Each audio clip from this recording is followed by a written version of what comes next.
Bernadette e Rafael, muito obrigada a vocês dois por terem vindo aqui para explicar um pouco para a gente esse Índice Paulista de Responsabilidade Social da Fundação SEAD. Então, eu queria começar justamente perguntando, né, ele que foi alvo desse boletim em primeira análise, que traz também os resultados mais recentes dele. E eu queria começar te perguntando, Bernadette, o que é esse índice exatamente, o que ele mede, como que ele funciona? Bom, em primeiro lugar, a gente gostaria de agradecer essa oportunidade de falar mais sobre esse índice que a gente considera muito importante.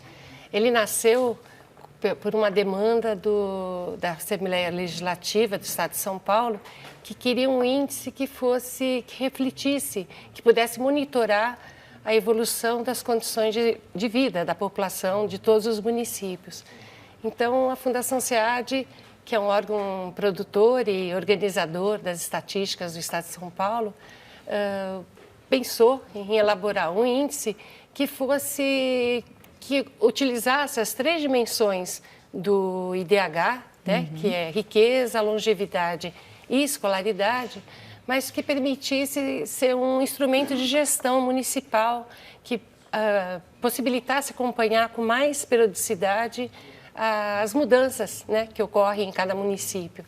Então, esse índice tem 3 peculiaridades que eu acho que são bem características. Isso é até interessante para a gente diferenciar, né? Porque o IDH é uma referência, mas tem coisas em comum e tem também peculiaridades em relação a esse índice da ONU, né? Sim, o que tem em comum, né, é que ele considera essas 3 dimensões, riqueza, longevidade e escolaridade. Agora, enquanto o IDH é um índice que é calculado só de 10 em 10 anos, porque ele utiliza os censos demográficos como fonte básica, né, para calcular esses indicadores, o IPRS, né, que é esse índice da Fundação SEAD, ele é um índice que, como objetivo dele era monitorar a gestão municipal, ser um instrumento para isso, ele tem uma periodicidade menor, ele é bianual. A cada 2 anos a gente calcula. A segunda diferença é que, como o IDH trabalha só com o censo, ele utiliza índices sintéticos. E o IPRS, ele utiliza mais variáveis. A gente considera 4 variáveis em cada uma dessas dimensões, que possibilite um entendimento melhor da dinâmica, permita interpretar melhor o que está acontecendo, né? Como está evoluindo cada município, né? As condições de vida de cada município. E a terceira diferença, que eu acho que talvez seja mais importante, é que o IDH ele monta um ranking dos municípios, né? Então, pelo indicador que é calculado, né? Por esse índice, você sabe qual é que está melhor, qual está pior. O IPRS não faz um ranking. Ele, para cada dimensão, né, a gente até tem um ranking dos municípios. Mas o IPRS em si, ele cria uma tipologia de municípios. Então, a combinação dessas classificações dos 3 componentes possibilitam um entendimento melhor de como estão os municípios. Então, por exemplo, a riqueza você distribui os municípios classifica os municípios em alta e baixa riqueza. A longevidade e a escolaridade tem 3 níveis, né? Então, tem baixa, intermediária, média e uma alta. Então, a combinação de baixa, média e alta criam 5 grupos de cidades, né? Então, que você entende melhor como que está a condição de vida, né? Se a riqueza é alta, se os indicadores sociais, né? Escolaridade e longevidade são baixos, são intermediários. Então, cada um deles formam esses grupos. É interessante você ter falado tudo isso, e aí eu quero me dirigir a você, Rafael, porque quando a gente observa o IDH, a gente observa que há uma evolução de indicadores, porque não considera só o fator econômico, né? Sim. Que pode ser algo limitante. E aí, quando a gente pega esse índice, a gente observa que tem, como a Bernadette estava dizendo, mais variáveis, né? Então, é uma maneira de trazer uma visão mais completa sobre a realidade que se encontra nessas cidades aqui do estado de São Paulo? É sem dúvida, né? O IDH, ele tem além de tudo que a Bernadette colocou, O IDH ele tem uma limitação nas informações que ele pode usar, porque ele tem uma intenção de ser comparável entre países. Então, é muito difícil você ter informações muito detalhadas que sejam comparáveis entre os países. Então, você acaba pegando informações que são mais básicas, como escolaridade média, por exemplo, e que a ONU tem certeza de que consegue medir bem em todos os países que ela pesquisa. Quando a gente está olhando para dentro do estado de São Paulo, por exemplo, a gente consegue acessar informações mais detalhadas. Obviamente que a gente continua tendo que buscar informações que sejam comparáveis entre os municípios, mas a gente consegue aprofundar muito mais em cima da nossa realidade, né? Quando a gente olha para indicadores, para informações que são próprias do estado de São Paulo. O que, naturalmente, permite que a gente faça uma discussão muito mais qualificada sobre política pública. Complementando Claro. isso que o Rafael falou, que é super importante, o IDH ele foi pensado primeiro para comparar os países, né? E tanto é que ele pode ser calculado a cada ano, né? A gente teve, aliás, essa semana a divulgação aqui do Brasil. O Brasil teria ficado uma posição atrás do Sri Lanka em relação anterior. Então, só que a gente está falando agora do IDH municipal, né? O Índice Desenvolvimento Humano Municipal.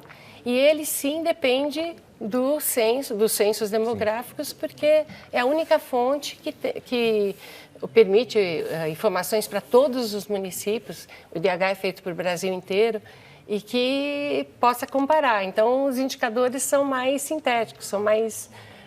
não permite essa abertura que o IPRS fornece. E ele, para poder ter esse número maior de variáveis, a gente utiliza registros administrativos. Então, a gente não trabalha com censo. O censo é o denominador de muitos indicadores, mas o que permite a gente avaliar essas variáveis, né, essa maior dimensão, que são 4 variáveis em cada dimensão, é porque a gente utiliza registros administrativos. E o critério básico foi de que eles tivessem uma boa cobertura, uma boa qualidade e uma periodicidade que a gente pudesse ter essa atualização a cada ano. E interessante também porque isso tem um fator econômico aí, né? Vocês utilizam dados que são confiáveis, existem critérios, né? Existiram critérios para eles serem escolhidos e ao mesmo tempo que vocês não têm que produzir esses dados ou fazer uma nova pesquisa para poder ter os dados de base e aí chegar até esse indicador também, né? Sim. Uma parte dos dados, principalmente a parte de longevidade e todo o cálculo de população que serve de base para alguns dos nossos indicadores, são de produção periódica da Fundação SEAD, são parte da atividade da Fundação SEAD. Então, como já está na rotina da Fundação SEAD, de fato ele não demanda nenhum esforço adicional para a gente produzir. A gente simplesmente está pegando informações que são disponibilizadas por nós, são disponibilizadas, por exemplo, pelo Censo Escolar, que é do Ministério da Educação, e transformando isso numa informação útil para a gestão pública. Bom, vamos saber um pouquinho mais. Nós produzimos algum material de apoio para esse programa e agora a gente vai saber um pouco mais sobre uma das dimensões desse índice, que é a dimensão riqueza. Um olhar sobre a distribuição da geração da riqueza pelo estado de São Paulo mostra que a economia tem uma clara especialização produtiva, segundo o Índice Paulista de Responsabilidade Social da Fundação SEAD. No entorno da região metropolitana de São Paulo, fica a área mais dinâmica em termos industriais e de serviços ligados a esse núcleo industrial. A porção norte-nordeste, seguindo pelas rodovias Anhanguera e Washington Luiz, tem como característica a importância da agroindústria, ligada principalmente à cadeia produtiva da cana-de-açúcar e do suco de laranja. A parte sul, formada pelo Vale do Ribeira, concentra a maior área de Mata Atlântica do país, o que transforma grande parte do território em área de proteção ambiental. Com isso, a região não tem uma grande expressão econômica no estado. Os segmentos mais fortes nessa área são a agroindústria, a mineração e o turismo. Bom, Rafael, acho que é interessante observar aí que as indústrias tiveram um papel importante na expansão da riqueza destas cidades, né, do estado de São Paulo.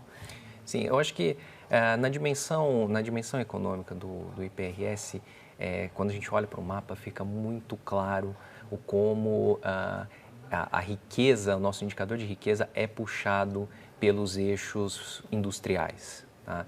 Então, se você olhar o eixo Anhanguera Bandeirantes e Washington Luiz e também a Dutra já indo para o Rio de Janeiro, além, obviamente, da região metropolitana e da Baixada Santista, você olha que essas são justamente as áreas mais fortes em termos industriais e são justamente aquelas que puxam mais o nosso indicador de riqueza, ou seja, são as áreas mais ricas, segundo o critério do nosso indicador.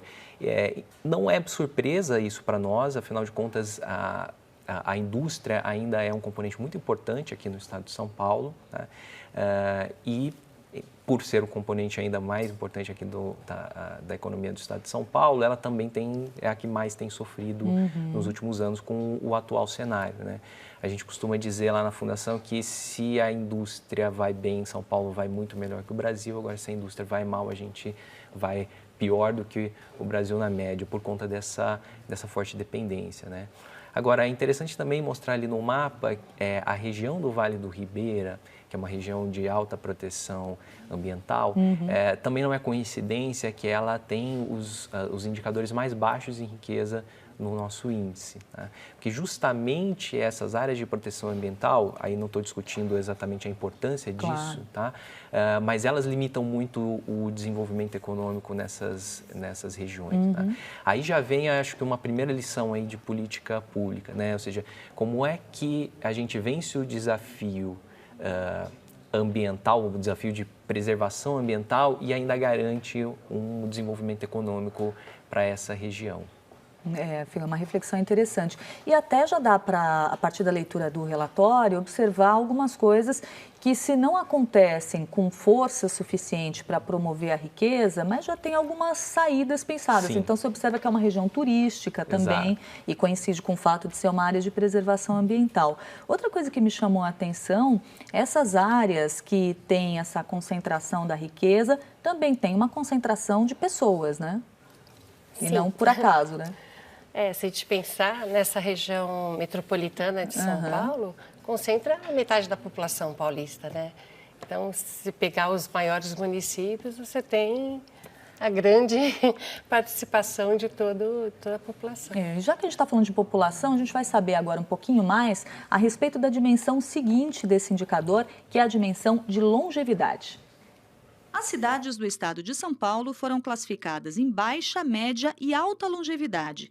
Esse componente é uma das dimensões do Índice Paulista de Responsabilidade Social da Fundação SEAD. 237 municípios, situados principalmente na porção sul e litorânea do estado, foram considerados de baixa longevidade. Na classificação intermediária, existem 101 cidades, a maioria também concentrada nessa área. Os municípios com alta longevidade somaram 197 e 44 deles alcançaram o mesmo índice do estado, 70 pontos. Isso significa que somente 24% das cidades paulistas superaram o patamar médio do estado de São Paulo. Em 4 municípios, o índice extrapolou os 90 pontos: Poloni, Trabiju, Emilianópolis e Nova Castilho. A gente até estava falando fora do ar, né, Bernadette, sobre esses 4 municípios destacados nessa ilustração que extrapolaram esses pontos de longevidade. O que essas cidades têm em comum? Bom, a primeira característica delas é que elas são municípios pequenos. Então, são municípios pequenos e distantes dessa área mais rica do estado, né?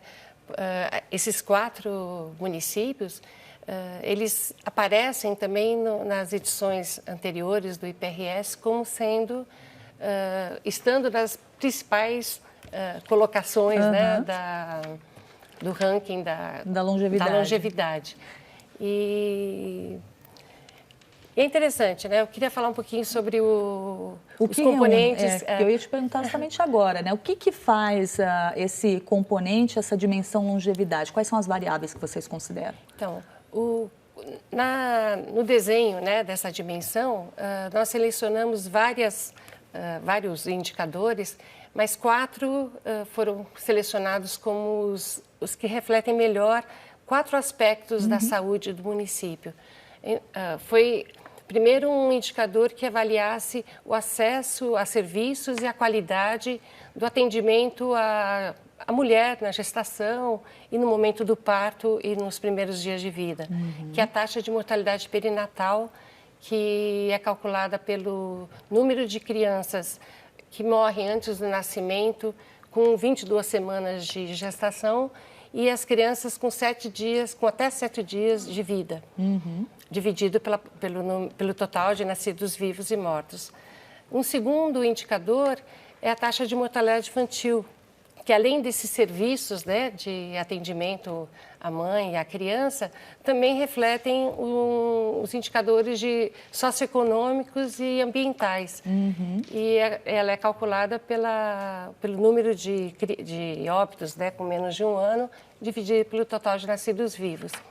Um terceiro indicador é o que mede a mortalidade precoce dos jovens, muito precoces, na verdade, dos jovens adultos, que são os jovens entre 15 e 39 anos. Então, são os óbitos, né, desses jovens pela população total. E um quarto indicador é um que avalia o acesso e a qualidade dos serviços médico-hospitalares. Então, como é o atendimento rápido, né, de quem procura. E ele é avaliado pela taxa de mortalidade da população entre 60 e 69 anos. Então, a combinação desses 4 indicadores, eles avaliam 4 aspectos diferentes, né, da questão da saúde do município e que indicam aonde os maiores esforços têm que ser tomados para minimizar esses riscos, né? A mortalidade infantil e a mortalidade perinatal. Se a gente tiver, ainda no estado de São Paulo, nem todos os municípios, nem todas as mães tiveram um atendimento pré-natal, um número de consultas que é preconizado como bom, que tem que ter 7 consultas ou mais. 26% das mães dos municípios não atingiram esse índice, né? Além disso, você tem uma carência também de UTI neonatal para atender essas crianças que nascem com risco alto, né, e que morrem nos primeiros dias de vida, ou nem nascem, né, já nascem mortas, né? E tem esse indicador de violência, acho que é a próxima coisa que você ia chamar, que é interessante porque quando a gente fala de um indicador de longevidade, a gente acaba pensando que mede a expectativa de vida, e não é uma coisa bem mais ampla. Então, além dessa questão das crianças, do pré-natal, no grupo dos jovens, tem um peso importante da violência aí, né, Benaide? Então, por isso que ele foi selecionado, né, a mortalidade de jovens de 15 a 39 anos, porque metade das mortes que ocorrem nessa idade são por causas externas, onde o peso de homicídio e agressões, de acidente de transporte é muito alto. Então, são mortes que não precisavam ter acontecido, né? São mortes muito precoces. E, da mesma forma, a gente selecionou 60 a 69 anos, porque 1/3 das pessoas nessa idade que morrem por problemas circulatórios, da aparelhos circulatórios. E que a gente sabe que com um atendimento rápido e adequado, né, São evitáveis e tratáveis, né? Evitáveis e tratáveis, quer dizer, essas pessoas que estão morrendo nessa idade não precisariam estar morrendo, né? Teria como salvar, né? Uma grande parcela não precisaria. Então, são aspectos da saúde que precisam ser enfrentados e dirigidas ações que reduzam essa mortalidade, porque se não houver esse trabalho, esses programas assim, específicos, a gente não vai ter um aumento muito grande da longevidade. Eu queria só ressaltar também, se a gente pegar esses últimos 3... as últimas 3 edições do IPRS, só aumentou 1 ponto. Então, o número de pontos que vai de 0 a 100, agora em 2012, né, que é o ano do IPRS, foi de 70. Quer dizer, é como se você recebesse uma nota 7. Não é tão ruim, mas a gente vê que ainda tem muito que você precisa melhorar. mas a cada ano só aumentou 1 ponto. Quer dizer, em 2010 foi 69, em 2008 foi 68. Então, esse crescimento está sendo lento, né? Poderia... E ele só vai melhorar, essa média do Estado só vai melhorar se esses municípios que têm uma baixa mortalidade, uma baixa longevidade, tiver uma atenção melhor, né? E a gente sabe... Em que áreas, que área que precisa ocorrer essa atenção. Você falou do indicador, quer dizer, eu acho que assim, a diferença um pouco do IPRS e do IDH, especificamente na parte de longevidade, é essa. A esperança de vida é um indicador super importante, é o melhor indicador para você comparar a questão, você sabe, o número médio a vida média da população. Então, um município vive mais que o outro. Então, esse dado ele é ótimo para comparar. Mas ele não te diz se esse vive mais que o outro, por quê? Por quê? Em que área que ele está melhor, né? Ou em que área que esse que não está tão bom precisaria enfrentar. E você abrindo, né? Você desagregando essa questão da saúde, você tem mais elementos para melhorar as condições de saúde da população, né? É isso que a gente espera e é um instrumento para o gestor público, né? Você consegue ter essa visão mais ampla. E para ajudar nesse quadro mais amplo da gente conseguir observar quais são as condições de vida no estado de São Paulo através desse índice, tem também a dimensão escolaridade. E é sobre ela que a gente vai saber um pouquinho mais agora. O Índice Paulista de Responsabilidade Social da Fundação SEAD mostra que existem no estado de São Paulo 265 cidades na faixa de baixa escolaridade. Além das regiões metropolitanas de São Paulo e da Baixada Santista, a área em que fica a cidade de registro também tem os menores indicadores educacionais em todos os níveis. Nas 3 regiões, apenas pouco mais de 35% dos alunos do 5º ano do ensino fundamental estão no nível considerado adequado pelos parâmetros da Prova Brasil. A faixa de média escolaridade reúne 115 municípios, que estão distribuídos especialmente pelo interior. Já o grupo de alta escolaridade é formado por 265 cidades, com maior concentração no oeste e noroeste do estado. 2 exemplos são Cândido Rodrigues e Meridiano. Bom, Rafael, você é o responsável nesse relatório por essa dimensão escolaridade, assim como a Bernadette nesse relatório é responsável pela dimensão longevidade. Em relação às escolas que estão se saindo melhor, né, que são consideradas aí de melhor performance em escolaridade, o que elas têm de comum? O que as une?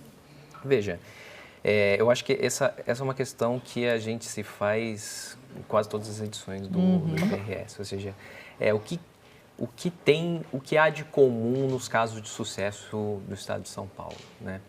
A primeira coisa que eu acho que me chama a atenção, não só nesses 2 casos que foram mostrados, mas acho que se listar os 20, 30 primeiros casos, melhores indicadores nessa dimensão, é que não são municípios ricos. Tá? Você tem algumas exceções que são municípios de fato ricos, como São Caetano do Sul. Então, um alto indicador de escolaridade, excelentes indicadores de escolaridade e é um município de fato rico. Mas a maioria deles não são municípios muito ricos. Interessante isso. Tá? Isso é bem interessante. Mas são municípios pequenos. Tá? Então, quando a gente está falando, por exemplo, de um município de 10, 20 mil habitantes, nós estamos falando de um município que provavelmente tem 2, 3 escolas públicas. Então, nós estamos falando de um município que, por mais que ele não seja tão rico, ou seja, não tem tantos recursos quanto tem uma cidade de São Paulo, ele é um município muito fácil de gerir. Ele tem ele tem tanto uma população mais homogênea, tá? Crianças que provavelmente moram muito perto da escola, não tem uma diferença socioeconômica muito gritante, e tem poucas escolas e provavelmente uma fácil gestão dessa educação, que é uma situação completamente diferente de uma cidade como Ribeirão Preto, Campinas, Osasco, Guarulhos, que são municípios que, apesar de muito ricos, têm uma desigualdade muito grande, situações muito heterogêneas dentro do município que dificultam muito a gestão, no caso da educação pública especificamente, né? Então, assim, não acho que esses municípios façam grandes milagres, eu só acredito que eles tenham uma facilidade maior de gestão. Tá? Mas, de fato, a gente se faz essa pergunta todas as edições. Uhum. E, em geral, o Oeste e o Noroeste têm os municípios com maiores indicadores. Para a escolaridade, quais são as variáveis que vocês consideram? Bem, a gente cobre todas as etapas do ensino básico, então desde o ensino infantil até o ensino médio. Tá? A gente não tem ensino superior dentro da dimensão de escolaridade porque no Brasil, de maneira geral, ele é majoritariamente uma responsabilidade do governo federal. A maior provisão do ensino superior é privada, 70 e tantos % das matrículas são instituições privadas, mas com forte apoio do governo federal, através do FIES, ProUni, etc. Tá? Então, como a gente pretende aqui discutir uma gestão mais local, né, da política pública, a gente está falando de onde a política pública local pode atuar, que é no ensino básico. Então, a gente tem, no nosso indicador de escolaridade, nós temos a cobertura de creche para crianças de 4 a 5 anos, desculpa, creche não, pré-escola, 4 a 5 anos. Dentro do ensino fundamental, tanto no primeiro quanto no segundo ciclo, no fundamental nós temos o percentual de alunos com o desempenho adequado na prova Brasil, em português e matemática, e no ensino médio, na falta de um indicador de aprendizado que a gente consiga olhar para o município, a gente olha para a distorção idade-série, que é basicamente um indicador de atraso escolar, de quantos alunos estão em atraso escolar no ensino médio. Tá? Então, essas 4 variáveis, elas basicamente cobrem a situação de todo o ensino básico nos municípios. Bom, a gente já está se encaminhando para o final da nossa entrevista, nosso tempo está praticamente esgotado. Só queria te perguntar, para a gente concluir, Rafael, você falou sobre o perfil dessas escolas que têm tido uma performance melhor nesse quesito escolaridade. Quando a gente pensa em desafios, né, para as próximas edições, em coisas que podem ser observadas, então a gente pode dizer que a gestão escolar tem um impacto fundamental, tem um papel fundamental aí? Não tenha dúvida, assim, eu acho que a gente tem, os especialistas em educação, eles têm caminhado muito nessa direção, de olhar mais para a gestão escolar.